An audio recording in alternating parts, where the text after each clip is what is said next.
मऊ की धरती से मुख्यमंत्री योगी आदित्यनाथ ने एक बार फिर से कानून व्यवस्था और माफिया राज के मुद्दे पर विपक्ष को घेरा। 2005 के दंगों और मुख्तार अंसारी के पुराने वीडियो का जिक्र करते हुए सीएम योगी ने उस दौर और आज के यूपी की तस्वीर की तुलना की और अपराध पर सख्त कार्रवाई को अपनी सरकार की प्राथमिकता बताया। देखिए रिपोर्ट। आज माफिया पिस्तौल लहराते हुए कोई धमका करके खुली जीप में चल करके किसी हिंदू को धमका नहीं सकता है, अब नहीं धमका सकता है। सियासत की एक खासियत होती है, बात पुरानी हो या नहीं वो हमेशा जिंदा रहती है। सीएम योगी की एक जुबानी भी कुछ यही कहानी बयां कर रही है। जो माफिया और पूर्व विधायक मुख्तार अंसारी मृतक हो चुके हैं, उनका एक करीब 2 दशक पुराना वीडियो भी आज यूपी की सियासत में जिंदा है। खुली जीप में लहराते राइफल का ये वीडियो साल 2005 का है, लेकिन 2026 में भी इसका जिक्र ये बताता है कि उस वक्त का माहौल क्या रहा होगा। मऊ जनपद के लोग भूले नहीं होंगे जिनकी उम्र 30-35 वर्ष से ऊपर है, वे याद करें 2005 में 21 वर्ष पहले इसी मऊ में कैसे भरत मिलाप कार्यक्रम के अवसर पर दंगा करके मऊ को जलाने का कुत्सित प्रयास हुआ था। कैसे सत्ता के संरक्षण में माफिया एक उत्सव भरे आस्था के केंद्र रामलीला के आयोजन में व्यवधान पैदा करके निर्दोष हिंदुओं का कत्लेआम कर रहे थे। सरकार मौन थी क्योंकि सरकार ने उन माफियाओं के सामने घुटना टेका हुआ था। सरकार उन माफिया के सामने नतमस्तक थी और यहां की सुरक्षा खतरे में थी। बेटी स्कूल नहीं जा सकती थी, सौदे परेशान करते थे, कभी भी उसको उठा करके ले जा करके अपहरण कर दिया जाता था। व्यापारी सूर्य अस्त के पहले अपने प्रतिष्ठान को बंद करने के लिए मजबूर होता था। हर परिवार चिंतित होता था जब परिवार का कोई सदस्य सूर्य अस्त के पहले घर नहीं पहुंचता था तो लोगों में चिंता होती थी कि पता नहीं क्या हो जाए। बहनों और भाइयों, उस अराजकता पूर्ण माहौल में, दंगा और कर्फ्यू से ग्रस्त माहौल में पहचान का संकट यहां के युवाओं के सामने खड़ा हुआ था। दरअसल मजबूत कानून व्यवस्था सीएम योगी की सबसे पहली प्राथमिकताओं में से एक है। इसीलिए मऊ की धरती पर जब शुक्रवार को वो पहुंचे तो कानून व्यवस्था का ही मुद्दा बुलंद किया और धरती मऊ की थी।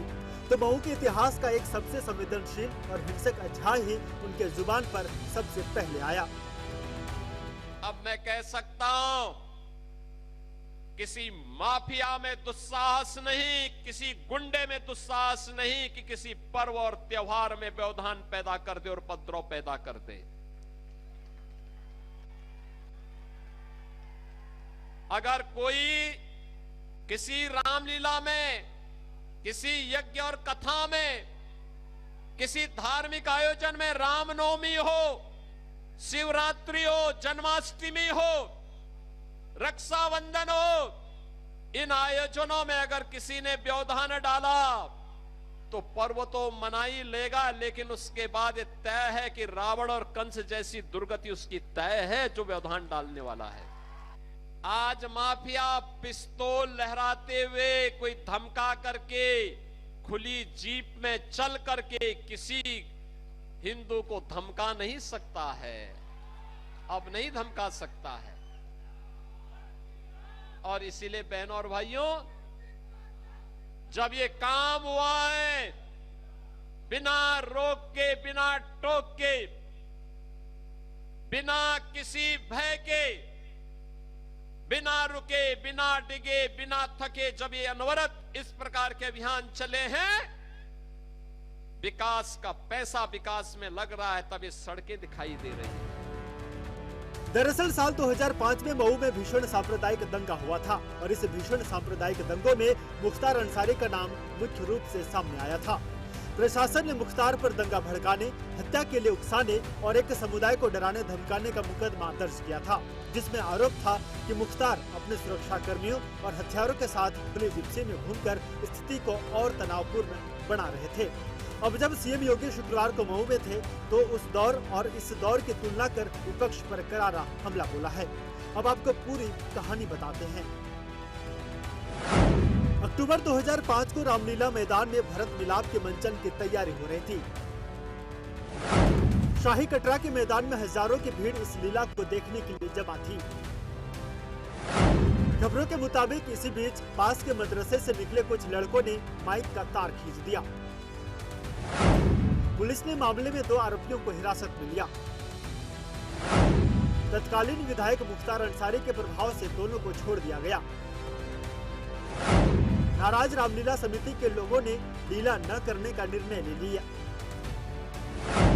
तय हुआ कि रमजान खत्म होते ही 29 अक्टूबर के बाद आरोपितों की गिरफ्तारी की जाएगी। रामलीला समिति ने भी तभी ही रामलीला करने की बात कही। धीरे धीरे विवाद बढ़ा और हिंसा में बदल गया। कुछ ही देर में पूरे शहर में दंगे की आग ने विकराल रूप ले लिया। माना यह जाता है कि दंगे की तैयारी पहले से कर ली गई थी। कर्फ्यू के बावजूद मुख्तार हथियारबंदों के साथ रोड पर निकल पड़े। उसके बाद आगजनी, तोड़फोड़, लूटपाट और गोलीबारी की घटनाएं और भड़क गई। 17 लोग मरे। 35 दिनों तक कर्फ्यू लगा रहा, रेल भी बंद रही। 14, 15 और 16 अक्टूबर 3 दिनों तक भीषण आगजनी हुई थी। जब ये दंगा 2005 में हुआ था तब यूपी में समाजवादी पार्टी की सरकार थी और उस वक्त मुलायम सिंह यादव मुख्यमंत्री हुआ करते थे। इस दौर को लेकर अक्सर कई बार सवाल उठाए जाते हैं। अपराधियों को संरक्षण देने के आरोप भी सीएम योगी अक्सर लगाते हैं। शुक्रवार को भी सीएम योगी ने सवाल उठाए। लेकिन मोदी जी दिल्ली में योजना बनाते थे, भाजपा के अन्य राज्य लागू करते थे, लेकिन यूपी में 14 से 17 तक समाजवादी पार्टी की सरकार ने उन योजनाओं को यूपी में लागू नहीं होने दिया। न गरीब के लिए शौचालय बनने दिए, न गरीब के लिए आवास बनने दिए, न गरीब को राशन की सुविधा देने दी, न गरीब के लिए सड़क बनने दी। क्योंकि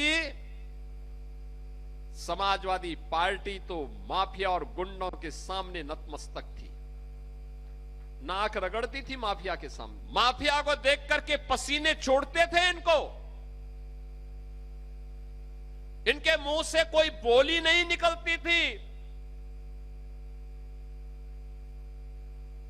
बहनों और भाइयों, जो आज उपदेश देते फिरते हैं समाजवादी पार्टी के लोग, इनसे पूछा जाना चाहिए, इनसे पूछा जाना चाहिए कि जो 65 लाख गरीबों को आज प्रदेश में आवास मिला है, ये 65 लाख आवास 4-4 बार समाजवादी पार्टी की सरकार थी तब क्यों नहीं गरीबों को मिला है?